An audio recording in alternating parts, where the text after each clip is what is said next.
Regarding Men, Episode 13, The Sliming of ICMI. Good morning, good afternoon, good evening, wherever you are in the world. I'm Paul Elam with a voice for men, and this is Regarding Men. And of course, I am with, as always, the wonderful Janice Fiamingo, formerly, or I guess still or formerly of the University of Ottawa, Still. and, and Tom Golden from menaregood.com.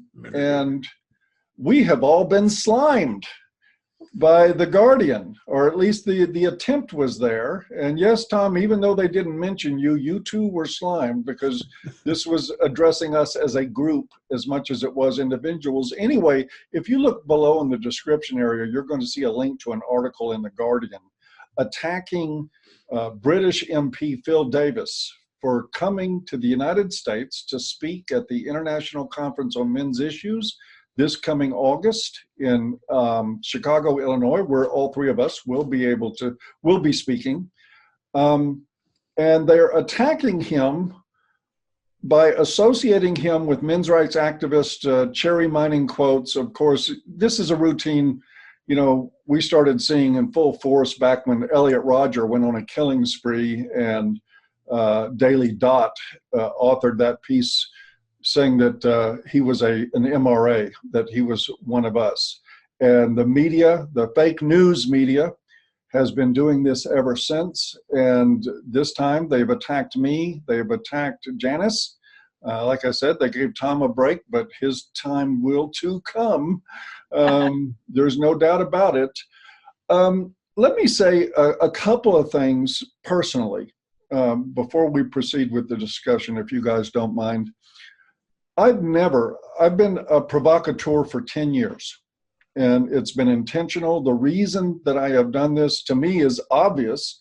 There was 90 to 100 years of attempts by men, all the way back to Vienna in 1929, where they attempted to have a men's rights conference, excuse me, and after protests, the government pulled the plug on it because it offended women. And it has been that way ever since. And of course, everybody knows who Warren Farrell is. And if you look back into the 70s at Asa Baber and others that were writing about these issues, they were criticized, condemned. E. Belfort Bax wrote about this all the way back to the late 1800s. And every time there was polite, honest, look, I just want to sit down and discuss these issues. I want the world to discuss these issues. The world responded either by shrugging or attacking every time.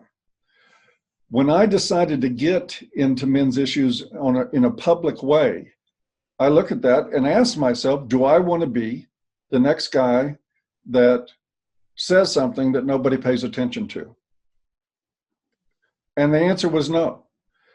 And my understanding of social movements informs me that they all begin with anger. Look at the early days of feminism and some of the rhetoric that came from that. You look at the early days of the civil rights movements in the United States. There was buildings burning, blood in the streets. Needless to say that the rhetoric coming from it was very violent. And it was trying to address a problem that society did not want to address. The wholesale discrimination, the mistreatment of African Americans and other minorities in this country that was very real, and that was ignored until the anger started being expressed in a very definite way. So I took that knowledge and I spoke provocatively, but I will say for the record, as we get into this Guardian article, I've never said anything that I don't think is morally defensible. Never. I would not say anything that I thought was morally indefensible. The primary attack vehicle that they tend to use is an article from way back, I don't know, 8, 9, 10 years ago, where I responded to a Jezebel.com article where the women there were glorifying and celebrating their physical abuse of men. Right. It was not satire. And the bottom line of the writer who wrote that piece on it was that all we can say is you better not fuck with us. the arrogance behind the violent abuse of men was there too. So I wrote a response piece, a satire piece, saying we're going to have a Bash a Violent Bitch Month, where I was talking about, underneath the satire, the importance of men understanding that there's nothing wrong with them defending themselves. I mean, that's one of our basic rights, is to defend life and liberty in this country and in many others. It's recognized that if you're under attack, you can defend yourself. And so with that, I would happy to say, at least philosophically, I celebrate Bash a Violent Bitch Month every October during Domestic Violence Month. And I will be celebrating it again. As a matter of fact, I will say today, I'm declaring today as Bash a Violent Bitch Day. And the message to women is clear. If you want to maintain physical safety, and I assume that most women do, don't beat up on people. Don't hit people. Don't assault their physical space and violate their rights. And they are far less likely to respond by violating yours. And I still maintain that that response is not a violation of the abuser's rights. It is a morally defensible response. Now, we can have a conversation about that. Whether that is morally defensible or not is something that we all should be open to discussing. But to brand me as an abusive person because I advocate for the right of individuals to defend themselves is simply crazy. But that's the society that we live in, and that was the attack. And then we come, Janice, can you talk some about the attack that was made on you? Well, yeah, I was delighted to see myself there in such august company. But they didn't bother really, too much with me. I only got one sentence and 2.5 lines, but it does say a Canadian speaker, Janice, has sent recent tweets. I mean, talk about poor journalism. Oh, let's not investigate this person at all, but let's just look at a couple of her recent tweets. Except that I didn't send any of these tweets.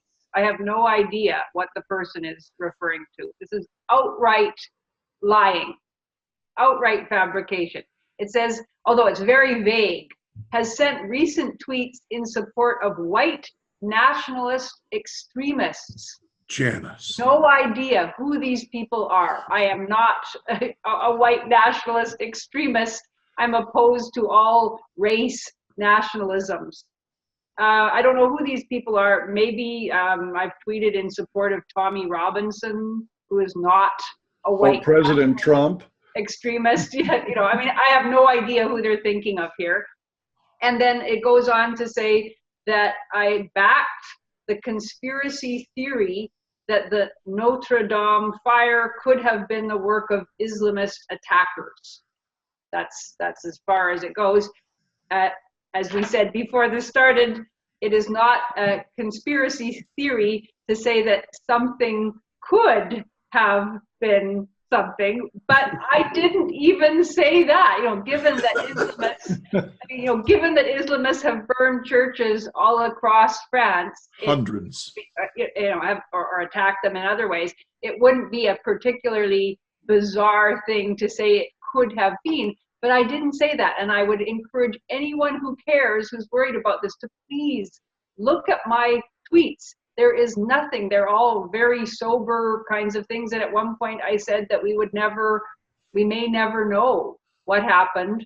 And I tweeted an article saying that there is no reason to trust the French government to tell us whether it was arson or not, because the French government has explicitly obfuscated about attacks in the past. yes. So well, that would put you in company, Janice, with several thousand people every weekend wearing yellow vests that also do not trust the French government. There's a lot of people that don't trust the French government. Amen to that. Yeah. So I have known for years that journals like The Guardian distort the truth all the time and outright lie. But it is salutary to see the lies made about oneself personally and to realize that this is how low they go, that they just absolutely make things up, hoping that Some people will be turned off, hoping that the target of the defamation will, I don't know what, will turn against their friends, will come out with a big apology and disavow, will start to be afraid to say anything. I mean, one of the principles that I have always, or at least since I started speaking publicly, I believe that saying things, even things that are unpleasant, that people might not like, that people might disagree with, that speaking the truth is itself really, really liberating for the person who does it and for others. Yes. And but when you get this kind of smear job done on you, the first reaction for a lot of people is, I think, to think, oh wow, it's not worth it. So now, because my first thought was, now I'm going to go to that conference and Philip Davies is going to be there, and he may or may not ever meet me, but he's going to, oh yeah, Janice Fiamingo, that was the one mentioned, who's the, who supports extremists and spreads conspiracy theories. He doesn't have time to research me. He may not actually believe it, but the taint of these supposedly awful things will still be there a little bit, even if he doesn't fully believe it. And that's a really horrible feeling. And the other people that I might respect, or that I would like, that I don't even know, like, I'm not so much worried about my friends and acquaintances, but the people I don't even know, they'll see me at that conference. Oh yeah, that was that one. I guess she's a real racist or whatever. It is a really horrible feeling, and there's no way you can defend yourself against it. I mean, I can deny it or whatever, which I do, but they may never hear my denial, and so it's a very effective strategy to make people afraid and defensive and demoralized, and it is really disgusting. So this is what The Guardian does. When a group of people want to get together, men and women of goodwill want to get together and talk about men's issues like suicide and homelessness and fatherlessness and its effects, and men who've been denied the right to parent their own children, and all the terrible things, the suffering that we talk about, and who want to talk about what real gender equality looks like, and they have to slander and slur and smear. Words do not express my disgust. It's unbelievable. Yes, well said. Absolutely. And the fact is, of course, as anybody would learn who comes to a ICMI conference, this could not be further from the truth. I know. Every ICMI I've been at, I haven't been at them all, unfortunately, the mood in those rooms, it's so positive, it's so diverse, and I'm not just talking about racial and gender diversity. In terms of thought, there are people there. We had male feminists at the last ICMI conference. We've had quite traditionalist, anti-feminist women. I mean, we had many speakers, some on the left, some on the right, and it doesn't matter to people. Everyone gets a respectful hearing. There's respectful disagreement, but it's all in a very friendly way, because we have at least some shared interest in saying the truth and finding out the truth about men's issues. And it's a really wonderful place. There's no fearfulness, there's no backstabbing, there's no slandering of women, there's no hatred whatsoever. And so it's just sad to see that newspapers like The Guardian are so against that wonderful gathering of people, that they tell these kinds of lies about those who are involved in the movement. I think go ahead, Tom. I was just going to say, I agree completely. It's just, if you've ever been to one of these, I mean, the whole atmosphere is acceptance and enjoyment and taking in the data that's presented. That's what it's all about. And people have a good time doing it. Yeah. And it's a nice gathering. And you're right. There's a lot of different ways of thinking. There's a lot of different colors of skin. There's a lot of different, there's males and females, and everybody gets along. Yeah. It's like it couldn't be farther from the truth. It simply couldn't be. Yeah. Which makes it's a head scratcher to the nth degree. It's just So, absolutely nutty.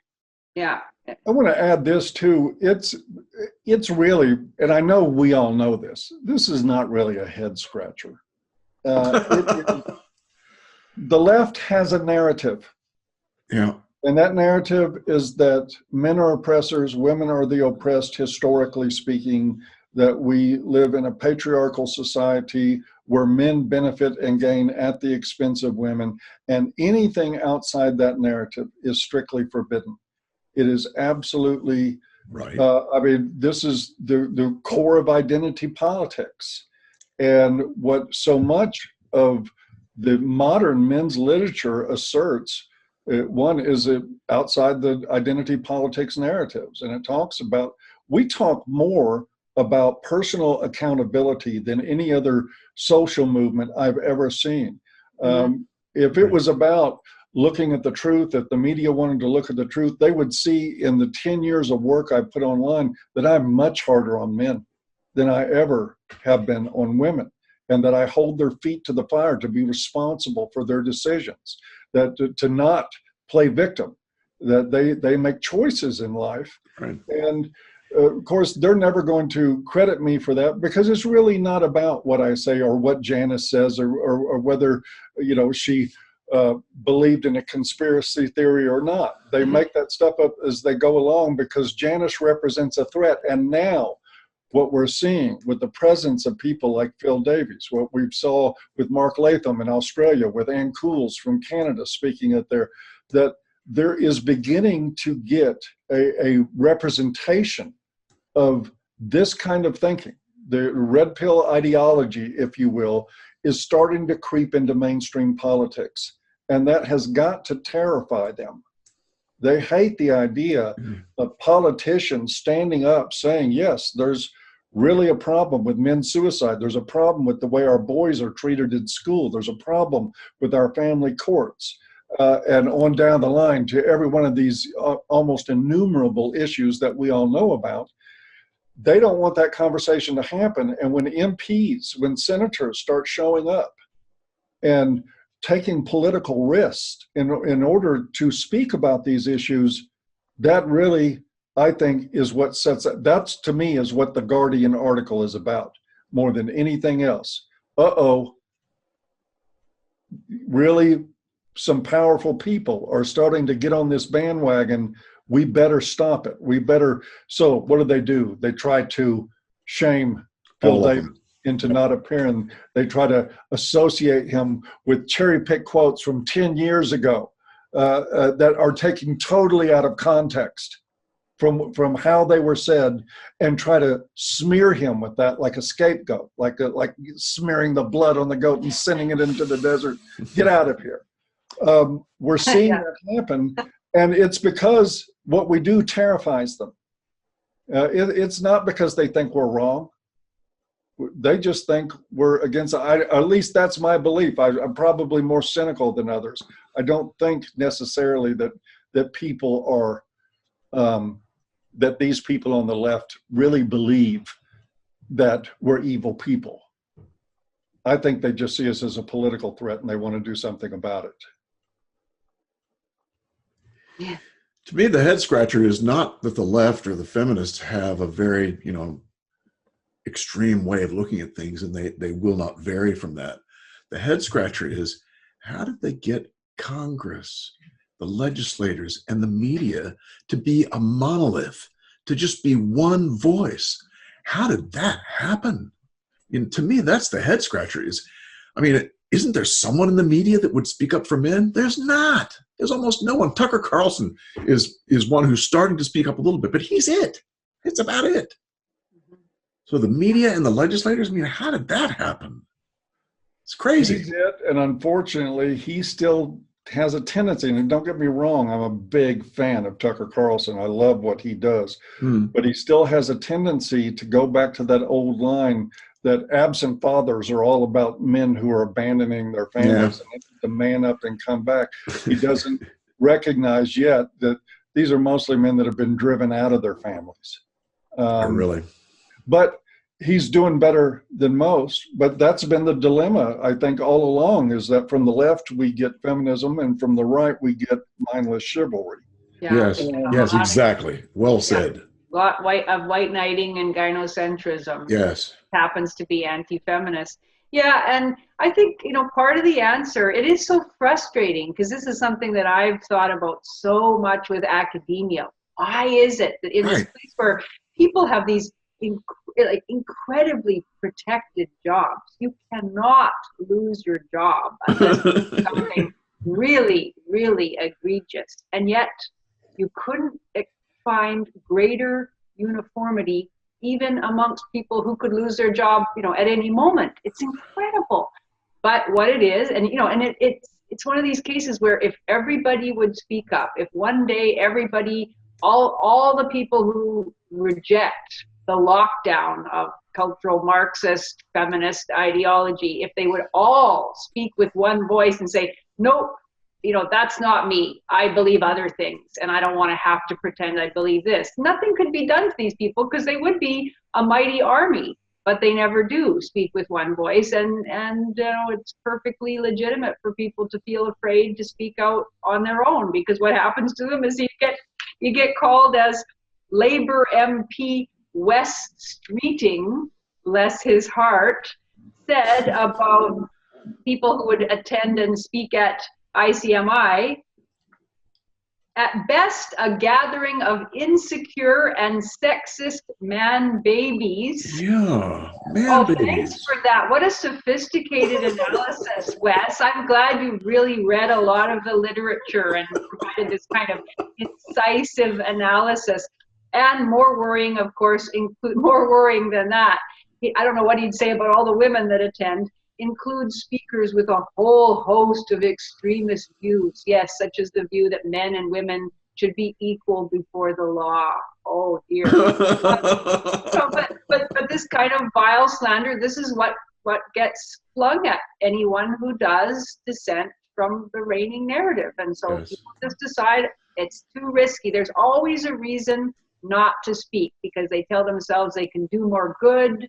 If they remain in their position, they're afraid that they're going to be in some way discredited. I mean, that's the thing. I can do more good if I just stay quiet about all of these various issues. But of course you can't, because then you end up, afraid to say boo. And you can ultimately then never speak outside of the narrative.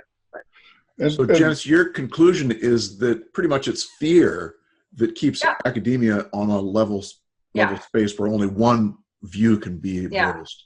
And it's a legitimate fear, because those on the other side are ruthless. They are vicious. They will destroy anyone. They will do exactly like this. They will tell any lies, and they isolate their target, and they make sure that no one will defend that person.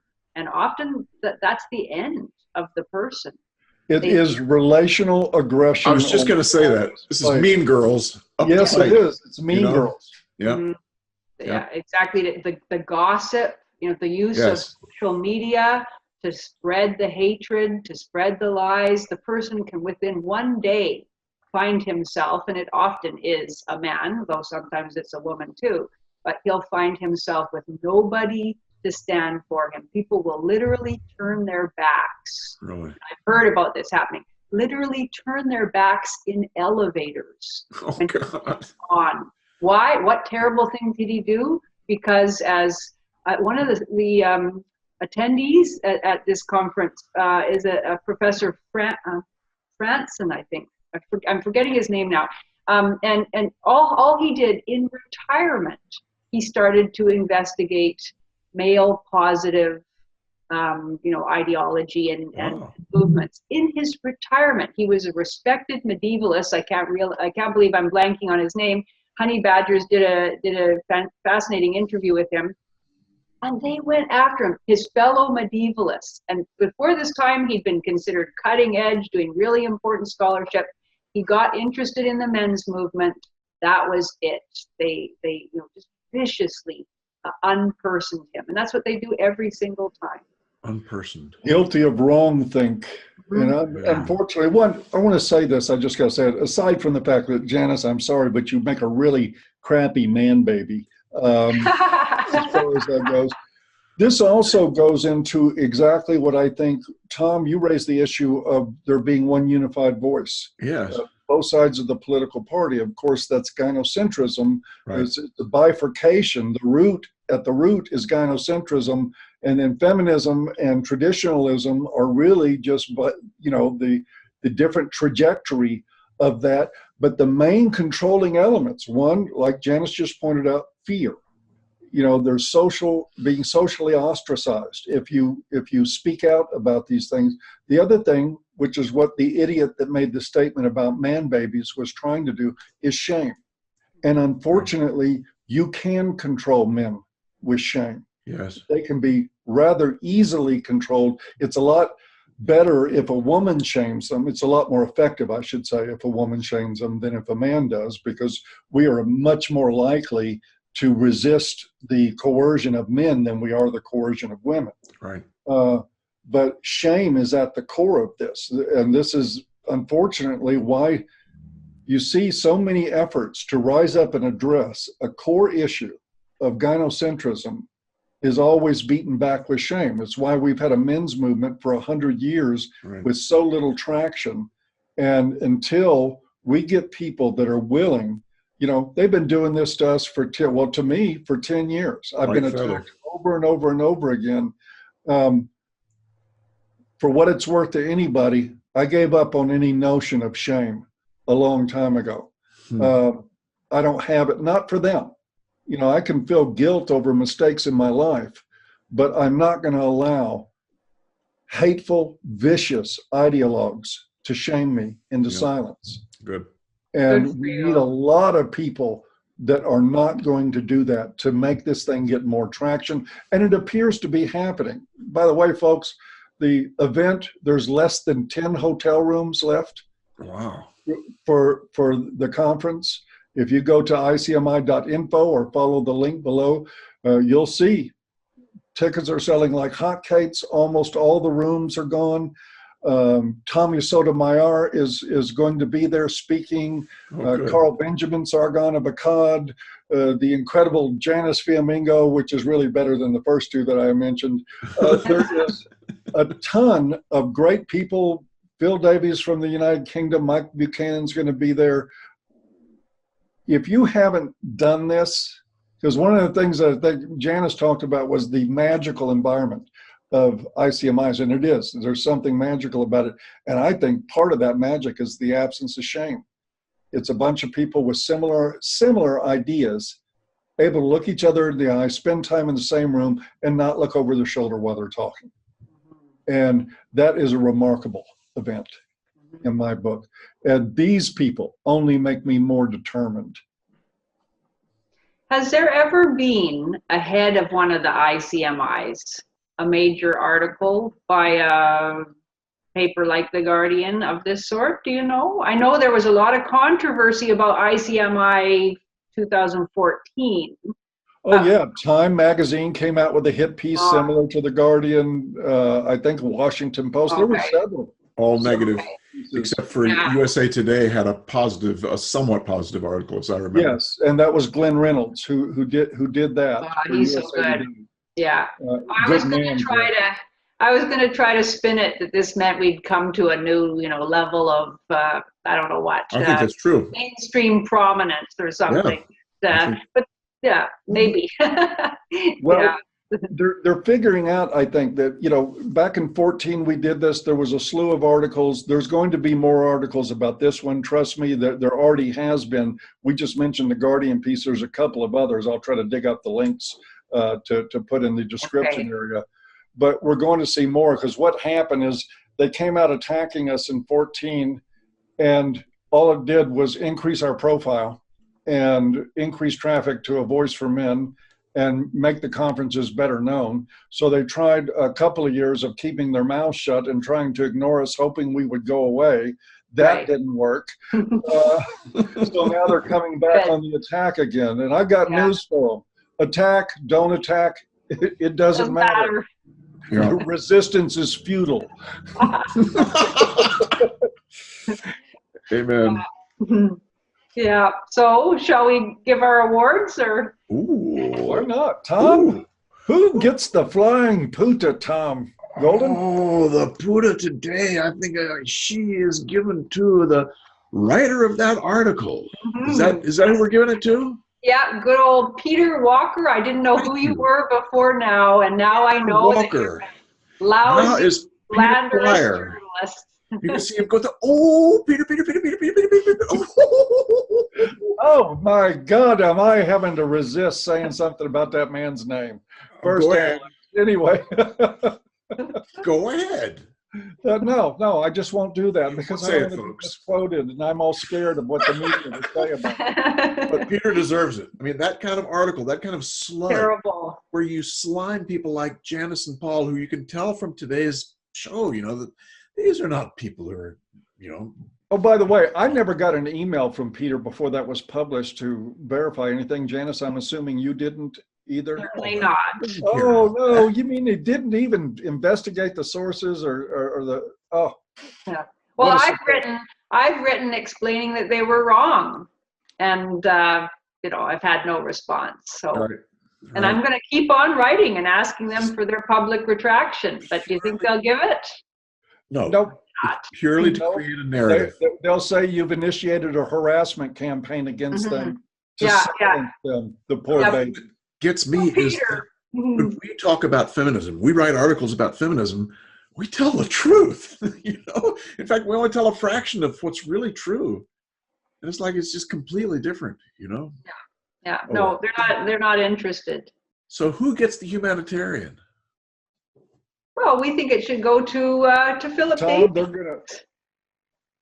Philip Davis, all right. Yeah, A man with courage. yes, good on him to have Good the on him, incredible indeed. courage of his convictions, Wow. the stalwart fortitude to bear can't up wait. under all this onslaught and to still pursue his genuine commitment to net Yes. human rights. He's a really admirable man. Can't wait to He shake is, his hand. indeed. I had the pleasure of meeting him in 16 in London, and I tell you what, he's a one-man force. He is. You can tell just getting in his presence that he's a powerful man, and he won't retreat for anything. He deserves that humanitarian award 10 times over. He really does. We'll give him 10. All right, we'll give him 10 of them. Yeah. And we'll increase his salary. Abundantly. Philip Davies for Prime Minister. There you go. Yes. God, wouldn't that be a trip? Oh, jeez. Yes, it would. So we finished? I think we are. I think we are. I think we are. So I guess we'll turn the thing off. Men are good. Are they really? I think so. Yeah, Today, I think you're right. yesterday, and tomorrow. Yep. We'll see you guys. Bye-bye. Bye-bye. Bye.